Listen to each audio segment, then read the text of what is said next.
Hello girls, I'm Diksha Upadhyay and as you know that I'm your computer teacher.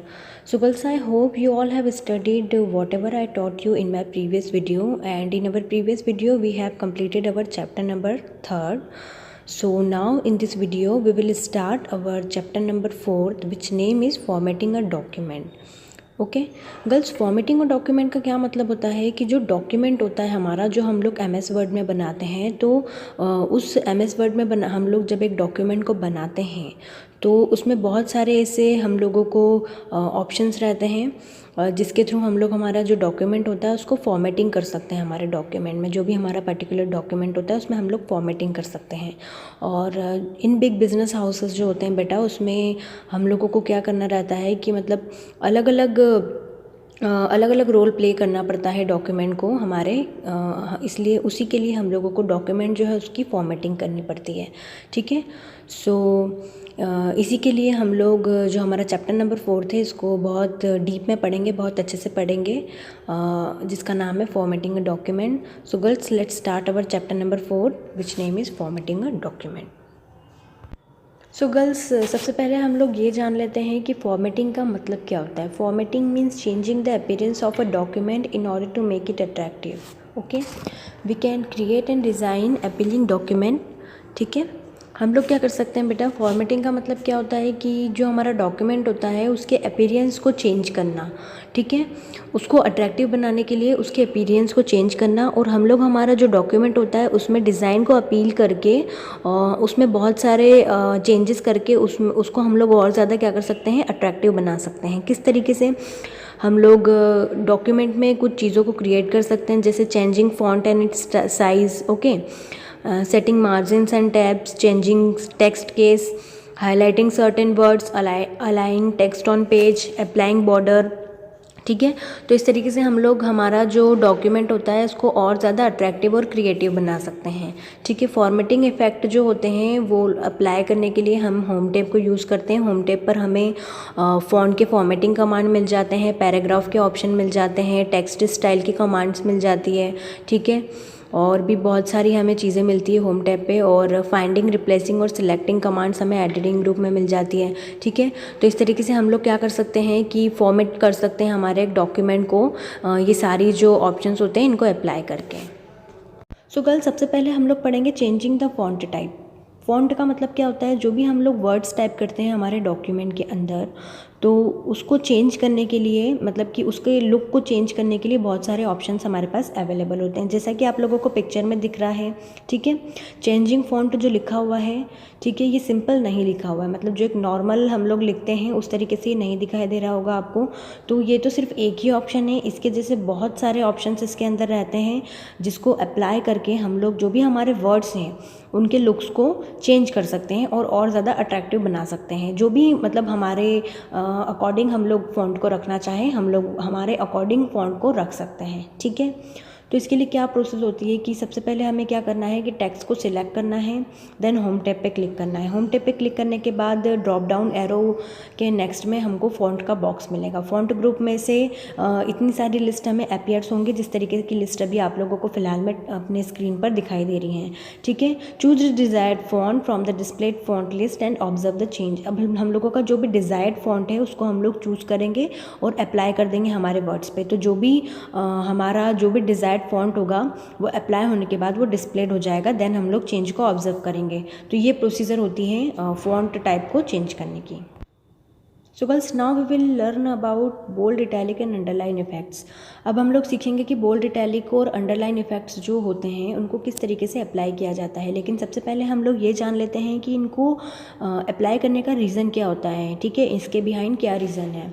तो सबसे पहले बेटा क्या होता है कि बोल्ड, इटैलिक और अंडरलाइन के जो ऑप्शंस होते हैं इनको यूज़ किया जाता है सबसे पहले तो रीडर्स की अटेंशन को कैच आउट करने के लिए, कि जो रीडर हैं उनकी अटेंशन कैच हो पाए।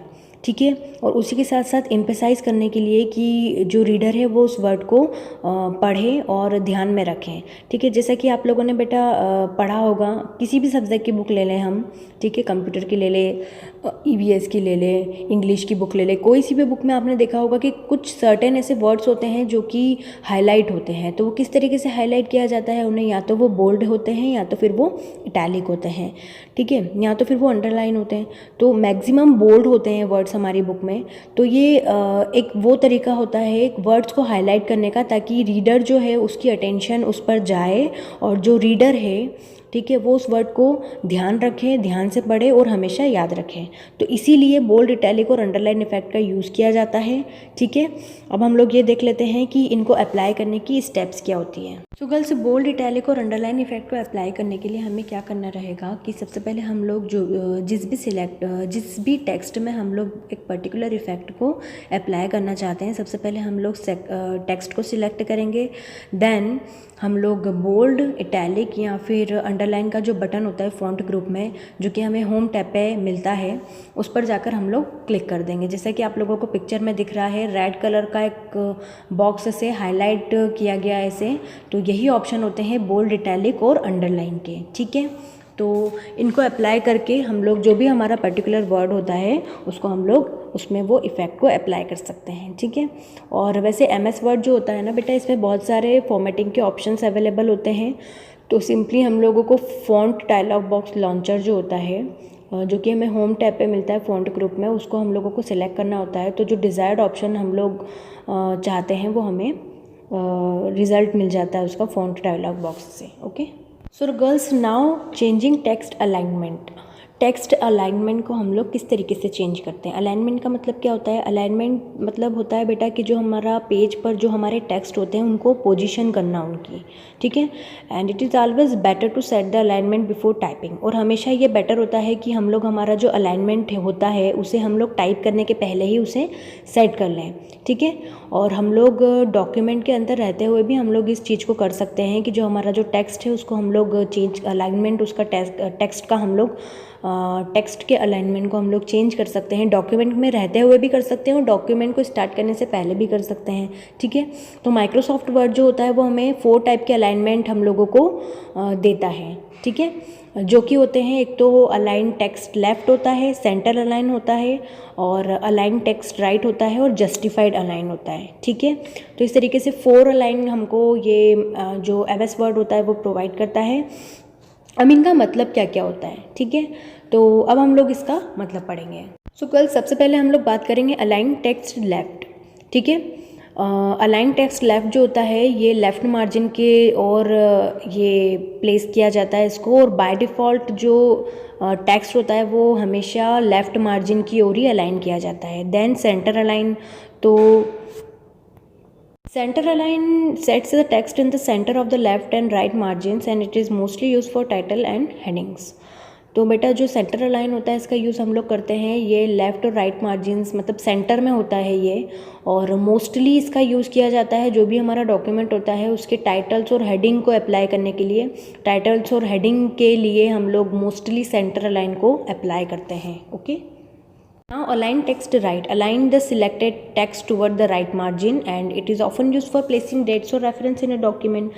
जो align text right होता है बेटा, ठीक है, ये मोस्टली यूज़ किया जाता है जो भी हम लोग मतलब अक्सर हमारा जो डॉक्यूमेंट होता है उसमें डेट्स और रेफरेंस जब हम लोग डालते हैं तो उसके लिए हम लोग अलाइन टेक्स्ट राइट को हमेशा अप्लाई करते हैं इसके लिए, ठीक है। जस्टिफाई अलाइन, तो जस्टिफाई अलाइन जो होता है ये लेफ़्ट और राइट मार्जिन्स के बीच में होता है, और मेनली ये जो होता है हमारा जस्टिफाई अलाइन, इसको बुक्स डिज़ाइनिंग, मैगज़ीन डिज़ाइनिंग और न्यूज़पेपर के लिए इसका जनरली हम लोग यूज़ करते हैं। So girls, I hope you all have understood whatever I taught you about changing text alignment. तो बेटा चेंजिंग टेक्स्ट अलाइनमेंट जो होता है, तो सबसे पहले हम लोगों को इसको समझना बहुत इजी है कि हम लोग, जैसा कि आप लोगों को पिक्चर में दिख रहा है, ये 4 टाइप के अलाइनमेंट होते हैं और हमारे टेक्स्ट पे जब हम लोग इसको अप्लाई करके देखेंगे, जब आप लोग इसको अप्लाई करके देखोगे तब आप लोगों को ये और ज़्यादा ईजी लगेगा। ठीक है, तो हम लोगों ने ये तो पढ़ लिया है कि टेक्स्ट अलाइनमेंट जो होता है इसके कितने टाइप होते हैं और इनके क्या क्या मतलब होते हैं, किस कहाँ कहाँ पे इसका यूज़ किया जाता है। ठीक है, now we will learn how to align. अब हम लोग पढ़ेंगे कि अलाइन किस तरीके से और कैसे किया जाता है।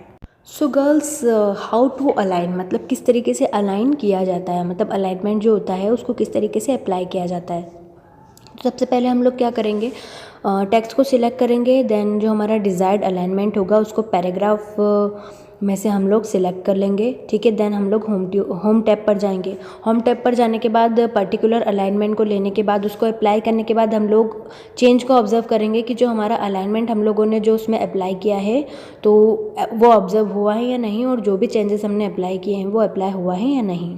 ठीक है, we can also change the text alignment using the paragraph dialog box. हम लोग पैराग्राफ डायलॉग बॉक्स को यूज़ करके भी क्या कर सकते हैं, हमारा जो अलाइनमेंट होता है टेक्स्ट का उसको हम लोग चेंज कर सकते हैं। किस तरीके से इसकी प्रोसीजर होगी, हमें क्या करना है, पैराग्राफ डायलॉग बॉक्स लॉन्चर पे हमको क्लिक करना है, होम टैब पेज लेआउट की होम टैब पर क्लिक करने के बजाय। ठीक है, देन हमको एक पैराग्राफ डायलॉग बॉक्स ओपन होगा, तो जो भी हमारा अलाइनमेंट हम लोगों को अप्लाई करना है तो ड्रॉप डाउन के एरो में से हम लोग उस अलाइनमेंट को सिलेक्ट करेंगे।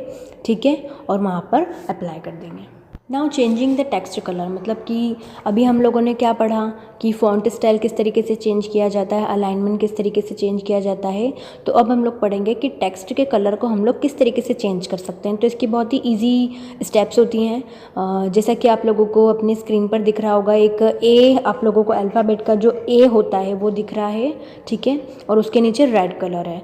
तो यही ऑप्शन होता है जिसके थ्रू आप लोग अपना जो टेक्स्ट होता है उसमें आप लोग क्या कर सकते हैं, अपने टेक्स्ट को कलर कर सकते हैं, टेक्स्ट में कलर अप्लाई कर सकते हैं। ठीक है, तो क्या करना है, हमें होम टैब पर जाके टेक्स्ट को सबसे पहले हम लोग सिलेक्ट करेंगे, देन हम लोग होम टैब पर क्लिक करेंगे। ठीक है, अब ड्रॉप डाउन एरो के नेक्स्ट में हमको फ़ॉन्ट कलर का बटन दिखेगा, और फ़ॉन्ट कलर का बटन ये होता है जो मैंने अभी आप लोगों को बताया, ए बना होता है और उसके नीचे एक रेड कलर से अंडरलाइन होती है। ठीक है, फ़ॉन्ट ग्रुप में हमको ये मिलेगा। देन हमको जो भी डिज़ायर्ड कलर होगा हम लोगों को उसको सिलेक्ट करना है, और जो हमारा टेक्स्ट होगा उस पर हम लोगों को अप्लाई कर देना है। तो ऐसा करने के बाद जो हमारा डिज़ायर्ड कलर होगा वो फ़ॉन्ट कलर जो होगा वो डिस्प्ले मेनू में हम लोगों को दिख जाएगा, और इसको अप्लाई करने के बाद जो हमारा टेक्स्ट है उसमें वो कलर आ जाएगा जो कलर हम लोगों ने सिलेक्ट किया था। I hope you all understand whatever I taught you in this video. So now you all repeat it at your home, and now we will meet in our next video. And in our next video we will learn the rest from our chapter number 4, which name is formatting a document. अब हम लोग हमारी जो next video होगी इसमें हम लोग मिलेंगे, तो हम लोग जो हमारा चैप्टर नंबर 4 जो है फॉर्मेटिंग अ डॉक्यूमेंट, इसके कुछ और ऑप्शंस को पढ़ेंगे। ठीक है, और तब तक आप लोगों को क्या करना है कि जो चैप्टर मैंने आप लोगों को पढ़ाया है इसको आप लोगों को अच्छे से एक बार और रीड करना है, क्योंकि क्या होता है कि हम लोग चैप्टर को अच्छे से रीड कर लेते हैं तो हमको क्वेश्चन आंसर्स को लर्न करने में हमको ईजी रहता है और कन्वीनियंट रहता है। ठीक है, so till then keep watching my videos and take care of yourself, and if you have any doubt so you can ask me without any hesitation. So take care of yourself, stay home and stay safe.